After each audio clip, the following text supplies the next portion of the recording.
ఓ నమో శ్రీ లక్ష్మీ వెంకటేశ్వరాయ శ్రీ మహాగణాధిపతి నమ. ఉగ్రం వీరం మహావిష్ణుం జ్వలంతం సర్వతోముఖం నృసింహం భీషణం భద్రం మృత్యుర్నమామ్యహం. ప్రేక్షకులు నమస్కారాలు తెలియజేస్తూ మనం జూలై మాసంలో మన రాశులకు ఎలా ఉంటాయో తెలుసుకుందాం. జూలై మాసంలో గ్రహాల యొక్క పరిస్థితి ఎలా ఉన్నది, ఏ గ్రహాలు ఎక్కడున్నాయి తెలుసుకుని మనం ఒక్కొక్క రాశి గురించి కూడా తెలుసుకుందాం. అయితే మరి జూలై మాసంలో గ్రహాలన్నీ ఎక్కడున్నాయా అంటే మిథున రాశిలోకి వచ్చేటప్పటికి గురుడు రవి మిథున రాశిలో ఉన్నారు. వృషభ రాశిలో శుక్రుడు ఉన్నాడు. మరి కర్కాటక రాశిలో బుధుడు, సింహ రాశిలో కేతువు, అంతేకాకుండా మరి కుజుడు కూడా సింహరాశిలోనే ఉన్నాడు. మరి సప్తమ స్థానమైనటువంటి కుంభ రాశిలో రాహు ఉన్నాడు. మీనరాశిలో శని. మరి చంద్రుడు 27 రోజులు 27 నక్షత్రాల్లోనూ సంచారం ఉంటుంది. కాబట్టి మనకి మన యొక్క రాశులకి జూలై నెలలో మనం ఎలా ఉంటుంది, ఏ విధమైనటువంటి సులభమైన పరిహారాలు మనం చేసుకోవచ్చు, చేసుకుంటూ ఏ విధమైనటువంటి కార్యాన్ని మనం పూర్తి చేయగలుగుతాం అని మానవుని యొక్క ప్రయత్నం, ఆ ప్రయత్నంతో పాటు దైవ బలాన్ని సంపాదించడం కోసం మనం తప్పకుండా తెలుసుకుంటాం. ఇబ్బందులు వస్తాయి అనుకున్నప్పుడు వాటిని అవాయిడ్ చేస్తాం. అనుకూలంగా ఉన్నప్పుడు కాస్త వేగంగా మన ప్రయాణాన్ని ముందుకు సాగిస్తాం. ఆ విధంగా గ్రహాలు ఎప్పుడు కూడా జ్యోతిషం అంటే కాంతిని ఇచ్చేది, మనల్ని నడిపించేది, మనం చూసుకుని నడిచేది. ఈ విధమైనటువంటి ఆలోచనతో మనం ముందుకెళ్ళాలి. తప్పనిసరిగా ముందుగా మనం మేష రాశి గురించి జూలై నెలలో ఎలా ఉందో తెలుసుకుందాం. వృషభ రాశి. ఈ వృషభ రాశి వారికి జూలై నెల అత్యద్భుతమైనటువంటి యోగం ఉంటుంది. మీరు డెవలప్ చేసుకునేటువంటి ప్రయత్నాలు చేస్తారు. విద్యార్థులు ఉన్నత విద్య కోసం వాళ్ళ యొక్క ప్రయత్నాలు ముమ్మరం చేస్తారు. రాజకీయ నాయకులు అవకాశాల కోసం ఎదురు చూస్తూ ఉంటారు. దానికి తగిన ప్రణాళికలు సిద్ధం చేసుకుంటారు. వృత్తుల వారు ఆ డెవలప్మెంట్ అవ్వడం కోసం ఏ విధంగా మనం చేయగలం, ఎలా చేస్తే డెవలప్ అవుతుంది అనేటువంటి ప్రయత్నాలతో ముందుకు వెళ్ళడం జరుగుతుంది. ఈ విధంగా ప్రతి రంగము వారు ఆయా వృత్తుల డెవలప్మెంట్ కోసం, ఆర్థిక వనరులు పెంచుకోవడం కోసం శుభరూపమైనటువంటి ప్రయత్నాలు చేయడం ముందుకు వెళతారు. అంటే వివాహాది ప్రయత్నాలు అవ్వచ్చు, ఉద్యోగము, వ్యాపారము, వృత్తులు. ఒక ప్లాట్ కొనుక్కోవాలి, ఒక ఇల్లు కొనుక్కోవాలి అనే గృహ నిర్మాణాది ప్రయత్నాలు అవ్వచ్చు. శుభరూపమైనటువంటి ప్రయత్నాల్లో కాస్త మీరు వేగాన్ని పెంచేటువంటి అవకాశాలు కనపడుతున్నాయి. నూతనమైన ప్రయత్నాలు, నూతనమైన అన్వేషణలు, ఈ విధంగా ఒక్కొక్క స్థితిలో డెవలప్మెంట్స్ ఖచ్చితంగా కనపడుతూ ఉంటాయి. ఈ విధంగా మరి వృషభ రాశి వారు స్త్రీలవచ్చు అభివృద్ధి కోసం, అలాగే మహిళలు కూడా ఉన్నతమైనటువంటి ఆశయాల కోసం, వ్యాపారం అభివృద్ధి కోసం, రుణ ప్రయత్నాలు, పార్ట్నర్షిప్లు, పెట్టుబడులు పెట్టేటువంటి విషయాల్లో ఇటువంటి విషయాలన్నీ కూడా మీరు ముందంజలో ఉంటారు.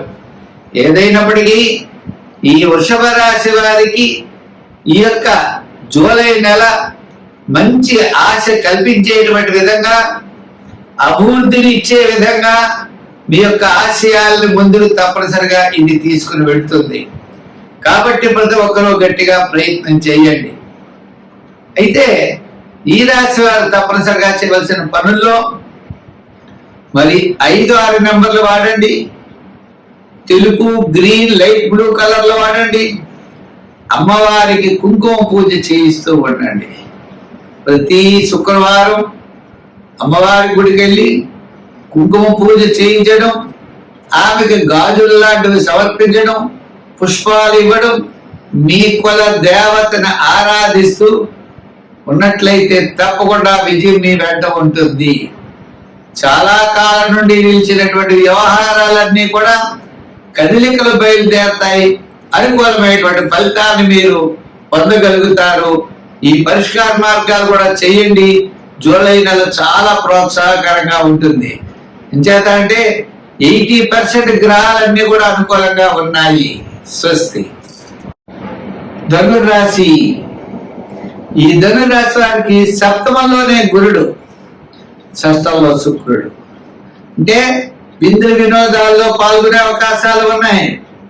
కుటుంబ ఆర్థిక సంతానపరమైన వ్యవహారాలు ప్రోత్సాహకరంగా ఉంటాయి. వివాహాది శుభప్రయత్నాలు అనుకూలంగా ఉంటాయి. లైఫ్ పార్ట్నర్ తో ఆనుకూల్యమైనటువంటి దాంపత్యం అనుకూలంగా ఉంటుంది. చిన్న చిన్న సమస్యలున్నా తప్పనిసరిగా తగ్గుతాయి. సంతానపరమైన వ్యవహారాలు ప్రోత్సాహకరంగా ఉంటాయి. సోపుణ్య కార్యక్రమాల్లో పాల్గొంటారు.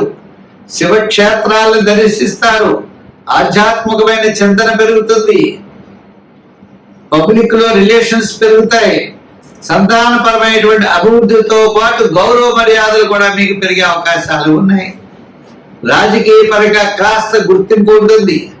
వృత్తుల పరంగా న్యాయవాదులు, వైద్యులు, కళారంగం వారు, చిన్న చిన్న వృత్తులు చేసే వారికి ఆర్థిక ప్రోత్సాహం ఉంటుంది.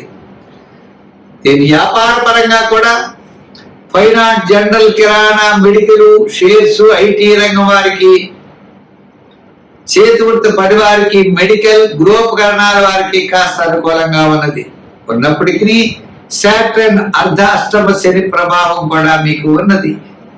ఎవరో ఏదో రకమైన ఇబ్బంది పెడుతూ ఉండడం, స్వల్పమైన సమస్యలు వస్తూ ఉండడం, ఒక పనికి ఒకసారి పెడితే ఆయన దొరకపోయి 3 సార్లు జరగడం, ఇటువంటి ఇబ్బందులు మీకు కనపడుతూ ఉంటాయి. అంచేత ఒక ప్రణాళిక లేకపోవడం అవ్వచ్చు, కొన్ని పనులు మీరు బద్దకించడం వల్ల అవ్వచ్చు, మీరు ఇన్ టైంలో కొన్ని పనులు చేయకపోవడం అవ్వచ్చు. ఇవన్నీ సాటర్న్ ప్రభావం వల్లే కలుగుతాయి. మనం రాంగ్ రూట్ లో ప్రయాణం చేస్తే యాక్సిడెంట్లు అవుతాయి. అంచేత మనం కరెక్ట్ రూట్ లో వెళ్ళాలి. అంతేగాని శని ప్రభావం అనుకోకూడదు. ఎక్కడ పడితే అక్కడ సంతకాలు పెట్టడం, అధికారులు కూడా ఏమీ చూడకుండా సంతకాలు పెట్టడం, గతంలో జరిగింది ఇప్పుడు జరుగుతుందని అనుకోవడం, ఇవన్నీ కూడా అవివేకం అవుతాయి. ఇటువంటి తెలివి తక్కువ పనులు మాత్రం ఈ రాశి వారు ఎటువంటి పరిస్థితుల్లోనూ చేయకూడదు. రాంగ్ డెసిషన్ ఎప్పుడు తీసుకోకూడదు. మీరు తీసుకునే నిర్ణయం కరెక్ట్ గా ఉండాలి, విధి విహితంగా ఉండాలి, రూల్ ప్రకారం ఉండాలి. అలా ఉన్నట్లయితే మీకు శని ప్రభావం ఏమీ ఉండదు. గురుడి యొక్క ప్రభావంతో మరి కాస్త అనుకూలమైన ప్రభావం మీకు కనబడుతుంది. సంఖ్యల్లో 3, రంగుల్లో ఎరుపు, తెలుపు ఎక్కువగా వాడండి. దానాల్లో తిలదానం చేయండి. వారాల్లో సోమవారం చేయండి. సోమవారం చేస్తూ మీరు తప్పనిసరిగా మరి జమ్మి చెట్టు చుట్టూ ప్రదర్శనలు చేయండి. తిలదానం తప్పనిసరిగా చేస్తూ ఉండండి. నల్లని వస్త్రం కూడా ఇవ్వండి. శని భగవానుడికి శనివారం అభిషేకం చేసి నల్లని వస్త్రాన్ని కప్పండి. తద్వారా విశేషమైనటువంటి ఫలితాలు మీకు ఉంటాయి. స్వస్తి.